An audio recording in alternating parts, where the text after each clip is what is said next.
Los acantilados actúan como un rompeolas y crean en el interior un mundo de paz y tranquilidad. Resguardan el recoveco más profundo de la bahía se encuentra una ensenada aún más tranquila llamada Hamelin Pool.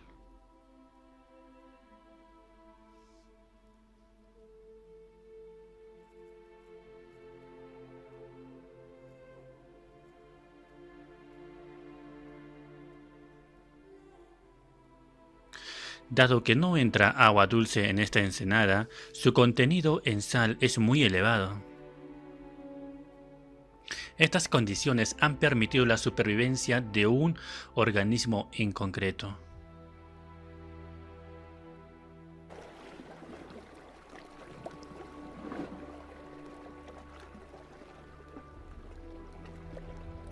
Estas rocas de apariencia extraña son grupos de estromatolitos, palabra que proviene del griego que significa cama de piedra.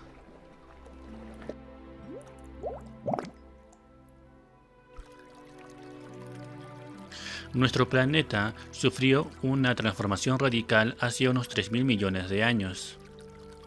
Estos organismos, considerados fósiles vivientes, tienen la clave que explica la naturaleza de esa transformación.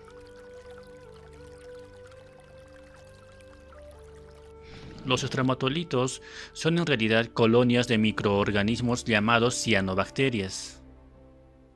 Estas formaciones que asemejan a rocas continúan creciendo en la actualidad por la aglutinación de partículas de arena y otros sedimentos marinos como las conchas de los crustáceos.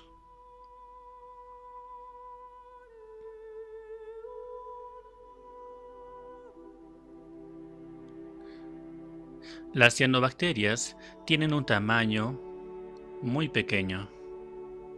Obtienen su energía a través de la fotosíntesis, que se encuentran entre los organismos más antiguos en nuestro planeta.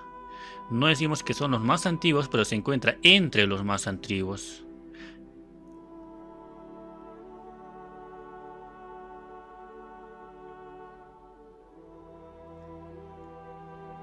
La superficie de un estromatolito parece rugosa, debido a que rebosa de cianobacterias.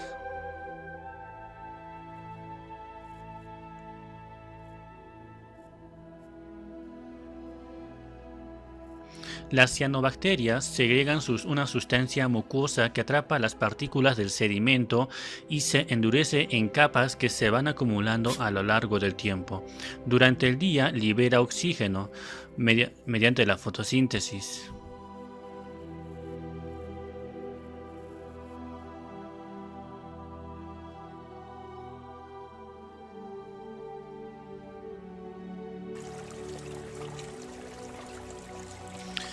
Hace unos 2.800 millones de años, las poblaciones de cianobacterias y otros microorganismos fotosintéticos similares aumentaron y empezaron a alterar de forma drástica la atmósfera de la Tierra.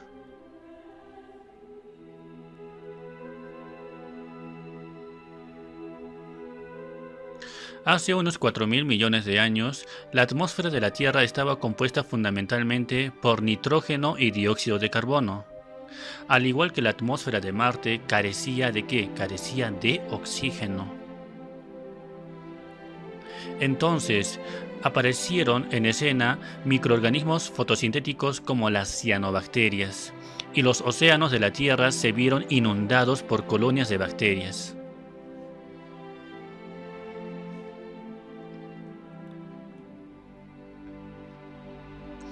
2.000 millones de años después, habían producido enormes cantidades de oxígeno que cambiaron de forma radical la composición de la atmósfera y favorecieron la aparición de organismos que podían respirar este gas llamado el oxígeno.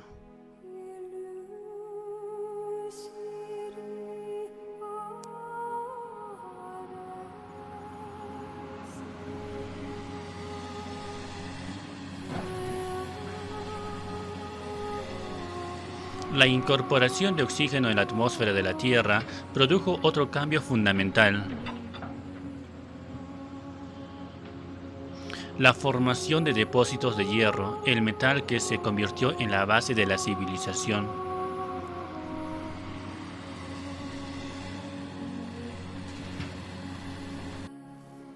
En un principio, el hierro no se encontraba en tierra firme, sino disuelto en los primitivos océanos del planeta Tierra. Cuando las bacterias empezaron a liberar oxígeno, parte de este se combinó con el hierro para formar óxido de hierro que se fue acumulando en el lecho marino. Este proceso, llamado gran oxidación, dio lugar a los yacimientos de hierro. Se podrían seguir explotando mediante miles de años más sin que se agotara este yacimiento de hierro.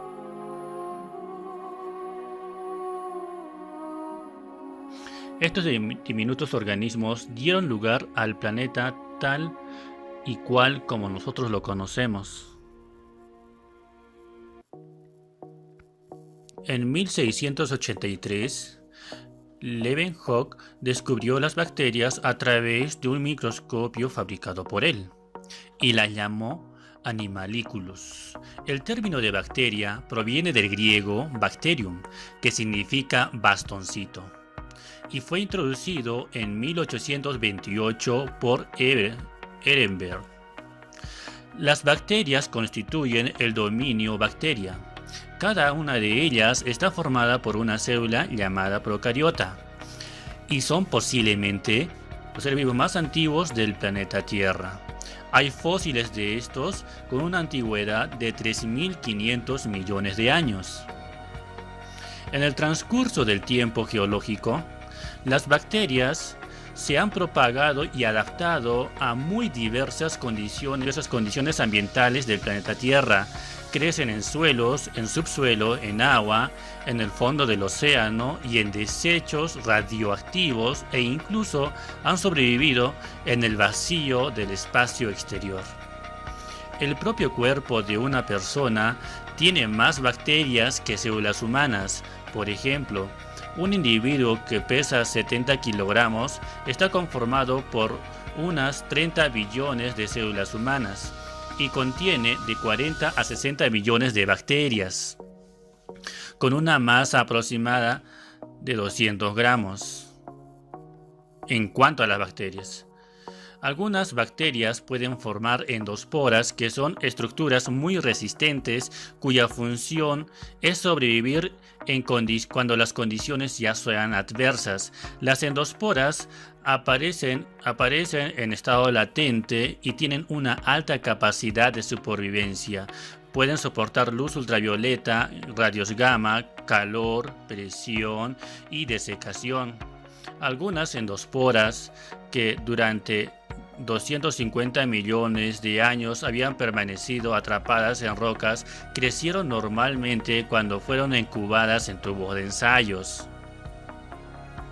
Las bacterias se reproducen por fisión binaria, una forma de reproducción asexual mediante la cual una célula se divide en dos células hijas idénticas. Una bacteria mide de 1 a 10 micrómetros de longitud y su espesor básica consiste en pared celular y otras posibles estructuras externas como cápsula, flagelo, fimbrias y los pili. Y como 2 encontramos a la membrana plasmática. Y como 3 encontramos al citoplasma, mis queridos genios, que contiene ADN, ARN, ribosomas, proteínas y moléculas diversas, pero no organelos rodeados por membrana ni citoesqueleto desarrollado.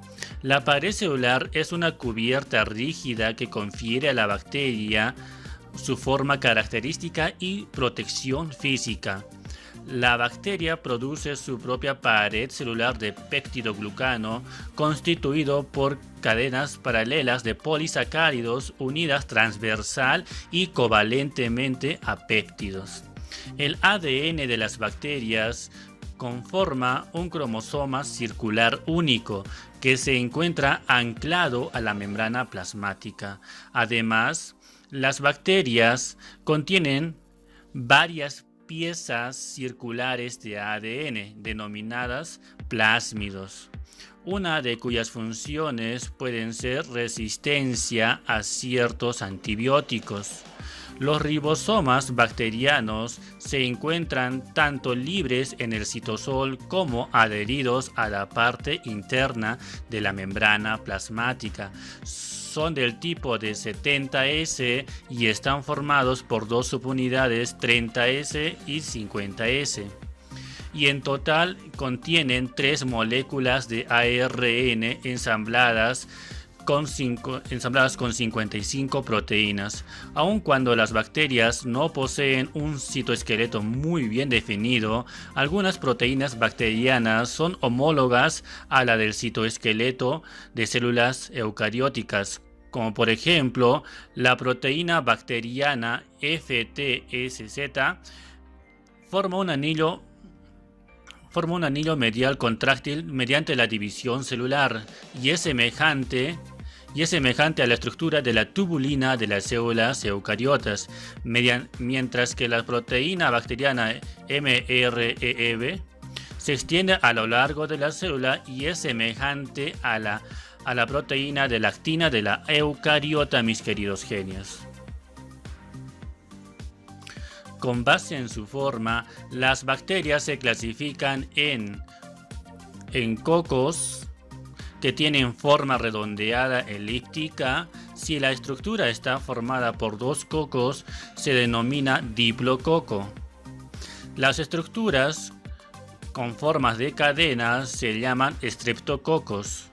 Y aquellas que tienen forma irregular se conocen como estafilococos. 2. Bacilos. Estos tienen forma de cilindro o forma de bastón. Y 3. Formas helicoidales. Estas bacterias presentan en forma de espiral. Cuando son rígidas se conoce como espirilos. Cuando son flexibles se llaman como espiroquetas. Y cuando tienen forma de espiral, como una curva, se denomina vibrios. No todas las paredes de las células bacterianas son iguales. La técnica de tensión de Gram consiste en la aplicación de un cristal violeta cuya reacción de la pared celular permite clasificar a las bacterias en Gram positivas y en Gram negativas. Las bacterias Gram positivas tienen una pared celular gruesa, con numerosas capas de peptidoglucano, las cuales retienen el colorante.